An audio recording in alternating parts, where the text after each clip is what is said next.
aujourd'hui je vais vous parler de 5 astuces quotidiennes, 5 petites choses faciles à faire et qui peuvent vraiment changer votre quotidien.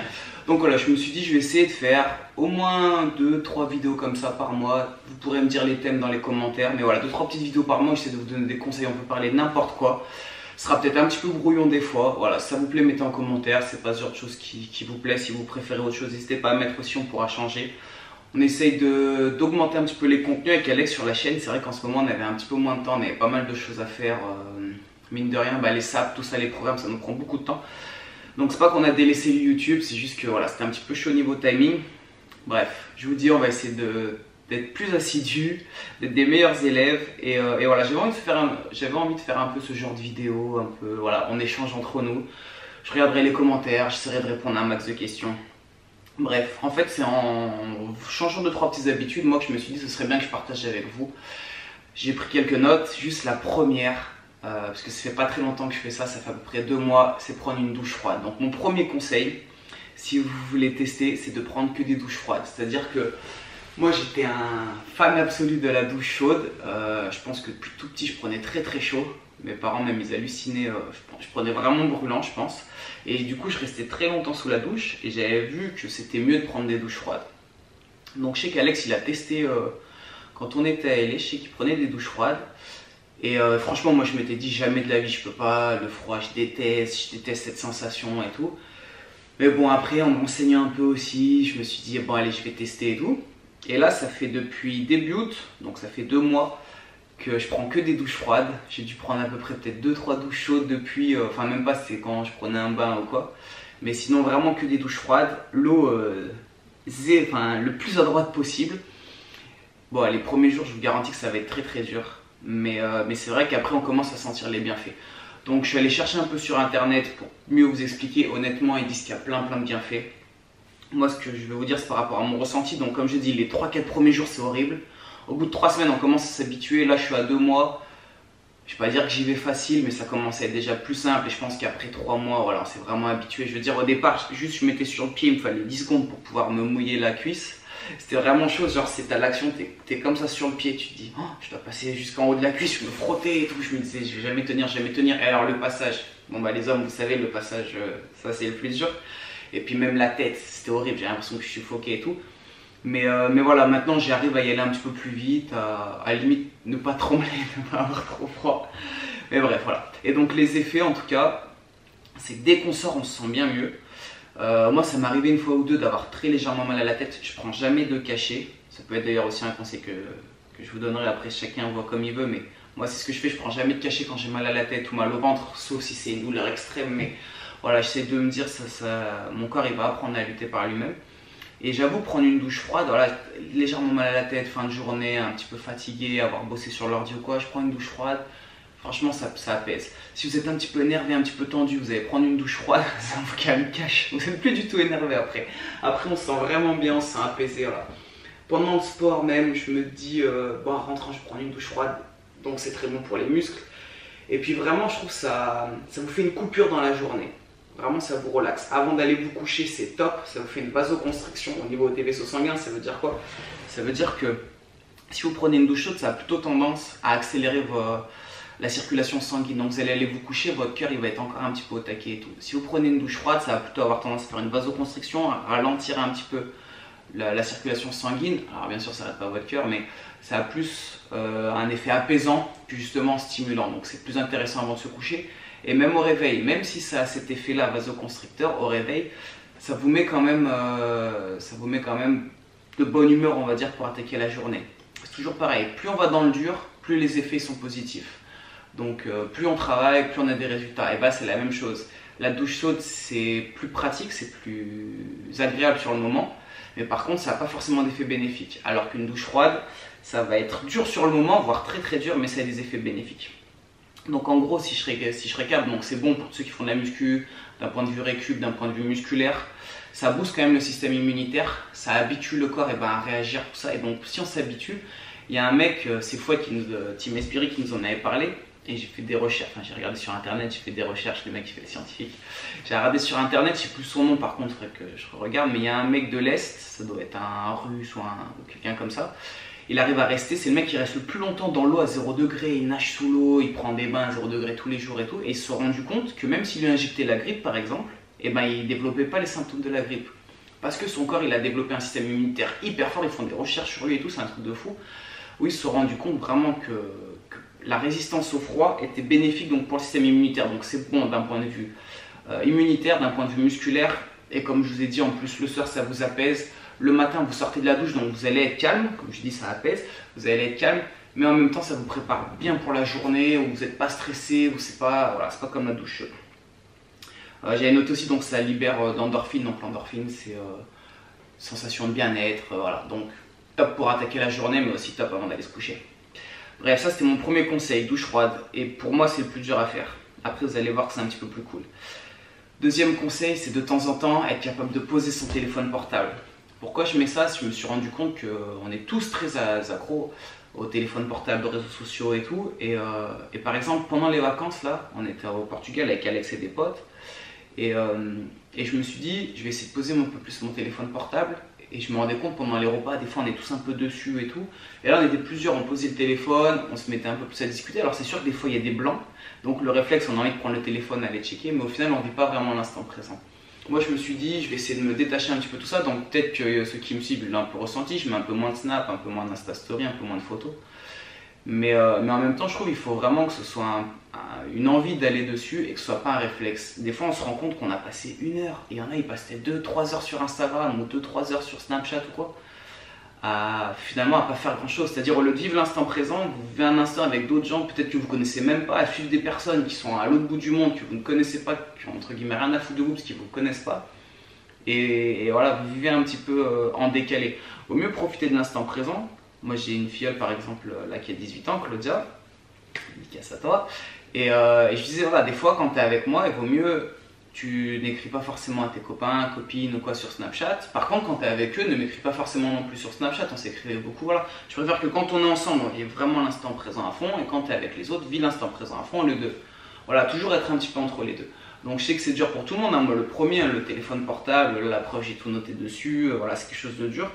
Mais c'est quand même de garder voilà, certains moments où vous vous dites, quand on est à table avec Julie, on mange par exemple dehors, on n'utilise pas les téléphones, voilà, ce genre de choses, ce serait ce que je pourrais vous donner comme conseil. La même chose si vous attaquez la journée, je sais pas, vous venez de vous réveiller, le premier réflexe, vous avez pris votre douche froide, c'est pas de prendre le portable, de checker tout de suite les messages. Essayez de vous garder une demi-heure, 3/4 d'heure pour vous, voilà, pour faire ce que vous avez envie de faire. Si votre objectif c'est d'être plus souple pour vous étirer, si votre objectif c'est d'être en meilleure santé, peut-être faire votre sport avant de regarder les portables, voilà, ce genre de choses.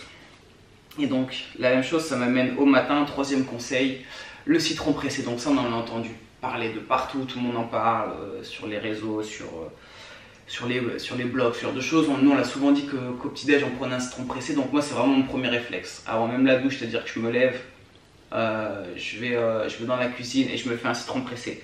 Et je prends un multivitamine avant le petit déjeuner, ce genre de choses. Donc pareil, j'ai noté quelques points positifs du citron pressé. Après on va voir un petit peu les nuances. Donc en gros, c'est vrai qu'un citron pressé, en fait le plus important, moi je pense, c'est parce que vu qu'on mange assez protéiné, même s'il est acide, ça va avoir l'effet opposé sur votre corps. Donc ça veut dire que ça va avoir, au lieu de rendre votre sang acide, ça va le rendre opposé.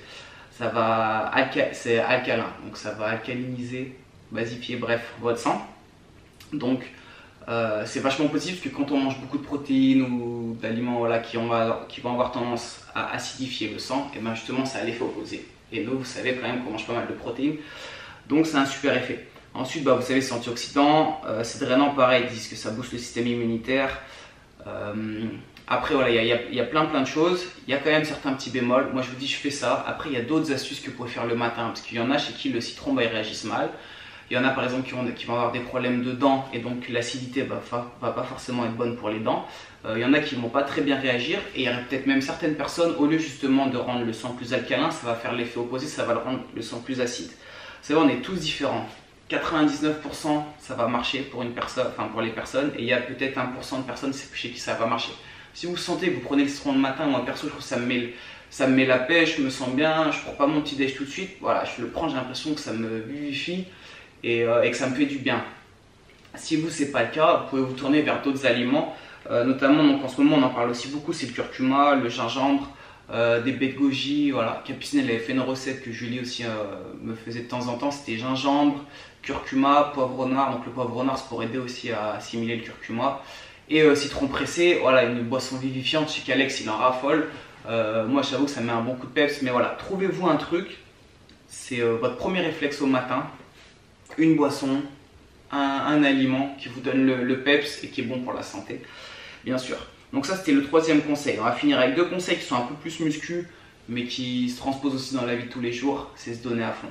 Donc le quatrième conseil, voilà, vraiment, si je dois vous dire quelque chose, c'est quand vous faites quelque chose, faites-le à fond, faites-le à 100%.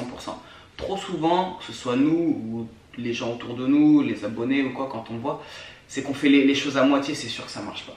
Si vous avez décidé d'être sur YouTube, ne vous arrêtez pas parce qu'au bout de 100 vidéos, ça cartonne pas. Vous avez décidé d'être youtubeur, allez jusqu'au bout des choses. Par contre, il faut être malin, il faut regarder pourquoi ça fonctionne pas, comment s'adapter, toujours se remettre en question, ça c'est sûr, mais il ne faut pas abandonner les projets si c'est vraiment votre passion. Si vous voulez être chanteur, ne vous arrêtez pas parce que vous n'arrivez pas à, on va dire, à passer à la télé ou à faire The Voice ou je ne sais quoi. Si vous voulez être chanteur, déjà l'objectif premier c'est de pas d'être connu, mais c'est d'être chanteur. Et vous pouvez très bien être chanteur, en vivre, sans être une rockstar et sans forcément passer à la télé ou faire des concerts devant des milliers de personnes, même si ça reste un objectif. Voilà, donc vraiment le plus important, quand vous voulez faire quelque chose, faites-le à fond. Moi par exemple, c'est mon gros défaut sur la souplesse et les étirements. Je me suis rendu compte que très souvent j'ai parlé, j'ai dit je vais m'étirer plus, je vais m'étirer plus. Je ne l'ai jamais fait. Alors après, ça cache quelque chose, c'est que ce n'est pas un objectif premier chez moi, ce n'est pas le plus important. Mais je me rends compte que si on veut quelque chose, il faut le faire à fond, il faut se tenir, il faut se donner une rigueur. C'est pas ce qu'on fait une fois très longtemps qui va importer, c'est ce qu'on fait régulièrement, même si c'est pas longtemps. C'est vaut mieux s'étirer 5-10 minutes par jour, tous les jours, que de faire une séance de 2 heures où on va s'arracher, on va s'étirer, on va avoir l'impression de progresser et pas rien faire pendant un mois. Ben, c'est la même chose pour tout. Si vous faites de la muscu, si vous décidez d'attaquer là-dedans, vaut mieux y aller 3 fois par semaine, mais pendant 10 ans, qu'il y aller 6 fois par semaine pendant un an, parce qu'après, bien sûr, vous allez tout reperdre et que vous n'aurez pas... Si vous voulez, vous allez acquérir un physique sur le long terme, vous allez modifier petit à petit, donc vous ne modifiez pas votre génétique, vous ne modifiez pas voilà, ce que vous avez, l'hérédité, mais par contre, vous allez modifier petit à petit. Le corps, il a une mémoire, il a besoin de temps. Si quelqu'un qui a été en surpoids pendant longtemps, le corps, il a tendance à retenir un petit peu de graisse, il n'a pas envie de trop sécher. Donc, si vous faites ça sur du long terme, si vous continuez de sécher sur du long terme, que vous maintenez le cap, petit à petit, vous allez voir par palier, mais vous allez finir par de plus en plus sécher, de plus en plus modifier, modeler votre corps. Et c'est là où c'est vraiment important, c'est vu que c'est dur, tous les gros changements ils demandent beaucoup d'efforts, il faut vraiment se donner à fond à 100%.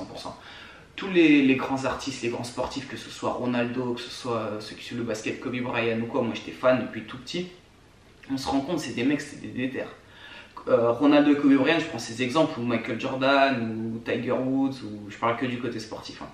C'est des gens, c'est un truc de fou, c'est que tout le monde dit, ils arrivent avant tout le monde à l'entraînement, ils partent après tout le monde, ils ont une hygiène de vie parfaite, ils sont déterminés à 100%. Alors eux, c'est le top du panier, on prend les exemples les plus hauts, mais vous, peu importe ce que vous voulez faire, à notre échelle, à votre échelle, vous devez être à 100% là-dedans. C'est vraiment en gros, si vous le faites, si vous ne vous donnez pas à fond, si vous sentez que vous n'allez pas vous donner à fond, en gros ne démarrez même pas parce que vous savez que ça va être un échec. Et enfin, ça m'amène au dernier point, je pense que j'ai beaucoup parlé en plus. Donc j'ai dit se donner à fond à 100%. Et le dernier point, c'est ne rien lâcher. Donc toujours pareil, c'est valable en musculation et c'est valable dans la vie de tous les jours. C'est-à-dire que, comme je vous ai dit, si vous avez décidé et que vous vous donnez à fond à 100%, vous avez un objectif en tête, vous ne devez jamais lâcher. D'accord, ces deux points ils se rejoignent, mais si votre objectif c'est de perdre du poids, c'est pas parce qu'à un moment donné il va y avoir trop de tentations, il va y avoir l'anniversaire hiver, ce genre de choses, que vous devez vous autoriser le droit de lâcher. C'est pas parce que vous voulez être, je sais pas moi, pour reprendre l'exemple de chanteur, vous voulez être chanteur et que ça fait 2 ans que vous avez du mal à percer, qu'il faut lâcher. Si vous avez vraiment envie de quelque chose, n'abandonnez jamais. Je sais qu'on le dit souvent que c'est facile et tout, mais vraiment c'est le plus important et ça c'est valable pour tout. Si votre objectif c'est tout simplement de vous sentir bien, de faire ce que vous avez envie, par exemple vous avez un métier qui ne vous plaît pas et vous voulez faire autre chose, commencez à faire autre chose en gardant votre métier, il faut assurer un revenu par exemple, mais commencez à préparer ce que vous avez vraiment envie de faire. Si vous êtes dans des études qui ne vous plaisent pas, peut-être que vous allez attaquer un métier ou peut-être faire quelque chose qui ne vous plaît pas pour l'instant, soyez malin, continuez, hop, désolé on m'appelle, continuez ce que vous êtes en train de faire, on va dire, pour assurer un minimum, mais derrière préparez ce que vous avez vraiment envie de faire et ne lâchez jamais, n'abandonnez jamais. Je sais que ça paraît hyper bête comme conseil, tout le monde le dit, c'est des basiques, c'est ce genre de choses, Mais c'est ce que tout le monde dit quand on regarde n'importe quelle personne qui a un peu réussi, que ce soit à la télé, que ce soit un animateur, que ce soit un sportif ou quoi, il va vous dire j'ai pas abandonné, j'ai pas abandonné, j'ai pas abandonné. Et donc voilà, si vous devez retenir une chose, donnez tout, n'abandonnez jamais, que ce soit valable en musculation ou sur autre chose. Tout le monde peut avoir un très bon physique, tout le monde peut être en super forme. Voilà, si votre objectif c'est de faire des concours, peut-être que la première année vous ne serez pas classé, peut-être que vous aurez du mal, mais si vous abandonnez pas, à un moment donné vous serez au top. Après il y a des paramètres extérieurs qu'on peut pas modifier, par exemple la génétique en musculation. Voilà, si vous voulez faire des concours, malheureusement vous n'avez pas une bonne génétique, vous ne pourrez pas modifier. Mais le fait de ne pas lâcher et d'avoir vraiment été au bout, même si vous ne gagnez pas, vous verrez que vous avez acquis une satisfaction. Vous savez ce qu'on dit, hein, je finirai là-dessus comme ça. Souvent le chemin pour y atteindre il est plus important que finalement une fois qu'on a atteint l'objectif, parce que c'est là où on apprend le plus, c'est là où on prend le plus de plaisir, et avec du recul, 15-20 ans après, on se dit c'était génial, ma préparation elle était géniale.